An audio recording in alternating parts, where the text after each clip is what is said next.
पास आते हुए, देखिए हेल्थ इश्यूज तो रहने वाले हैं, लेकिन वो कैसे होंगे जरा वो भी बताइए। 9 महीने स्पेस में रहने के बाद, और ऐसे में एज फैक्टर भी कितना इंपॉर्टेंट होता है, क्या क्या इश्यूज आ सकते हैं ऐसे में, डॉक्टर मनोज? जी, लॉन्ग स्टे जो आप स्पेस में करते हैं माइक्रोग्रेविटी के एटमॉस्फेयर में, तो जो मुख्य चीजें हैं वो मसल्स और स्केलेटल सिस्टम जो आपकी हड्डियां हैं उस पे असर करती है। हर मंथ में 1% मिनरल लॉस होता है, तो करीब करीब 9 महीने रहे हैं तो मिनरल लॉस होगा। मस्कुलर एट्रोफी, जो मसल्स हैं खास करके बैक मसल्स और लोअर लिम्स के जो पैरों के मसल्स हैं वो वीक हो जाते हैं, क्योंकि आप विदाउट ग्रेविटी आप फंक्शन करते हैं। हालांकि देखिए आजकल के जो स्पेस क्राफ्ट हैं उसमें बड़ी चीजें उन्होंने डेवलप करी है, जैसे उन्होंने करा है ARED, जो एक तरह का रेजिस्टिव एक्सरसाइज सिस्टम होता है, तो एक एडवांस ट्रेडमिल होता है, T2 बोलते हैं उसको। इसी तरीके से बाइसिकल एर्गोमीटर, इस तरह की चीजें हैं जिससे वो फिट रहते हैं। और सुनीता विलियम जी की उम्र करीब करीब 59 साल के आसपास है, बट फिजिकली बहुत फिट दिखती हैं, एक्टिव दिखती हैं। तो एक चीज जो रूटीन प्रोटोकॉल जो है, जो स्टैंडर्ड ऑफ प्रोसीजर्स जो है, वो ये है कि 45 दिन का नासा जो है वो रिहैबिलिटेशन करती है। तो उस चीज को टाइम लगता है, कुछ चीजें उस दौरान रिवर्ट हो जाती, कुछ चीजें रिवर्ट नहीं होती। जैसे एक चीज जो बहुत कॉमन है, space flight neuro ocular syndrome. उसमें क्या होता है कि बॉडी की जो फ्लूइड डिस्ट्रीब्यूशन होती है, जो हम लोग ग्रेविटी में रहते हैं तो हमारा जो फ्लूइड है वो पैरों में जमा होता है।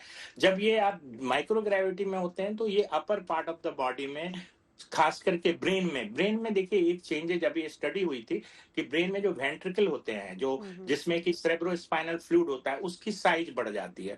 तो इस तरीके से रेज्ड टेंशन होता है, बहुत आंखों में विजन में प्रॉब्लम होती है, कन्वर्जेंस जो है, नजदीक देखने की क्षमता जो होती है वो कम हो जाती है। फेशियल पफिनेस, चेहरा बड़ा सूजा सूजा सा आपको एस्ट्रोनॉट का लगता होगा स्पेस में, आज फोटोग्राफ्स आप देखते हो, ये सारे फ्लूइड डिस्ट्रीब्यूशन की वजह से होता है। ये सारे रिवर्सेबल हैं। यहाँ पे डाइट पे और इन चीजों पे ध्यान देके, फिजियो देखिए इसमें फ्लाइट सर्जन्स होते हैं, फिजियोथेरापिस्ट होते हैं, एक्सरसाइज स्पेशलिस्ट होते हैं, इस तरीके से बहुत सारी चीजें रिकवर हो जाती हैं। बट आप खास करके जो ब्रेन में कुछ चेंजेस होते हैं, साइकोलॉजिकल जो चेंजेस डॉक्टर होते साहब, हैं, ये इसको कितने समय तक रहते हैं, ये भी थोड़ा सा और एक्सप्लेन कीजिए, कि चाहे वो ब्रेन की बात हो या फिर जो फिजिकल चेंजेस बॉडी में आते हैं, कितना वक्त लगता है इसको रिकवर होने में?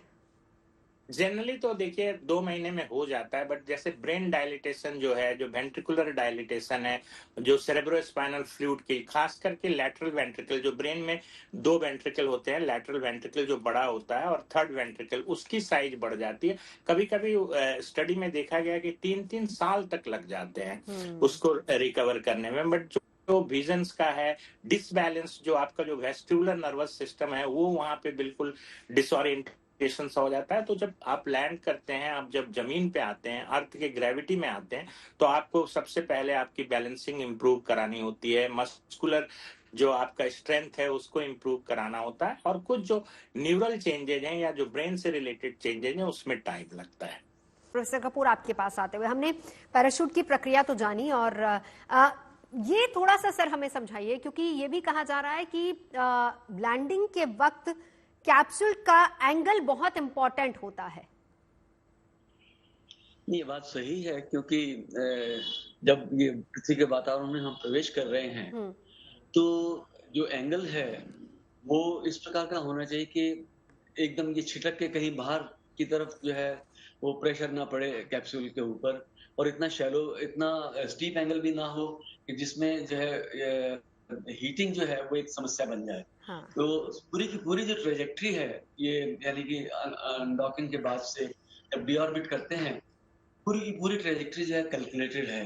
कहाँ पर जाके स्प्लैश डाउन होना है, वहां पर एक उसके लेकर के एक एलिप्स बन जाता है कि हम इसके अंदर ही जो है वो स्प्लैश डाउन होने वाला है।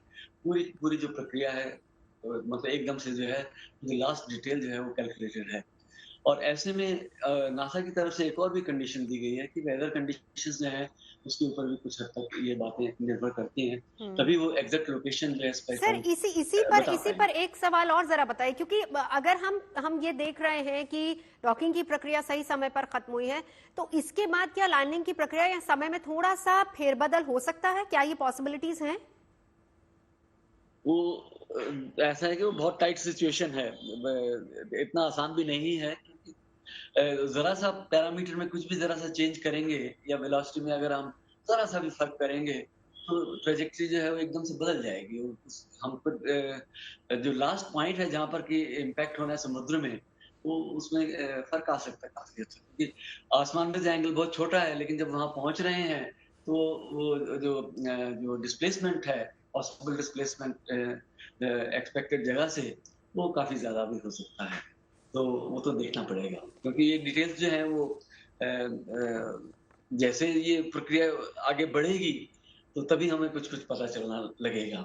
कल सुबह 2:41 पर जैसे डीऑर्बिट के लिए बर्न है, उसके बाद जिस प्रकार से लाइव स्ट्रीमिंग में नासा की तरफ से बताया जाएगा तो फिर हम जानते जी। एक बार किमी जी जरा आपसे भी समझेंगे, सबसे अहम पड़ाव जो है वो री एंट्री का होता है, कितना इंपॉर्टेंट है ये धरती के वायुमंडल में प्रवेश करना, और कितना ट्रिकी है ये भी समझाइए। जी बिल्कुल, जैसे कि हम देख रहे हैं जब अनडॉकिंग हो गई और हम दोबारा अर्थ के एटमॉस्फेयर की तरफ आ रहे हैं, तो उस टाइम की स्पीड और जैसे ही आप एक एटमॉस्फेयर को ब्रेक करके अंदर की तरफ आ रहे हैं तो उसकी स्पीड, तो वहां पे एक स्टेबिलिटी बहुत इंपॉर्टेंट हो जाती है। तो बहुत हाँ, ऐसा आप मान लीजिए कि अगर वहां पे नियंत्रण नहीं रहा और अगर चीजें बैलेंस आउट नहीं हुई तो बट ऑफकोर्स सब कुछ ठीक ही होगा और वो बहुत अच्छे से और बहुत ही सटीक तरीके से एटमॉस्फेयर को क्रॉस करेंगे और फिर धीरे धीरे करके वो अपनी सेफ लैंडिंग की तरफ जाएंगे।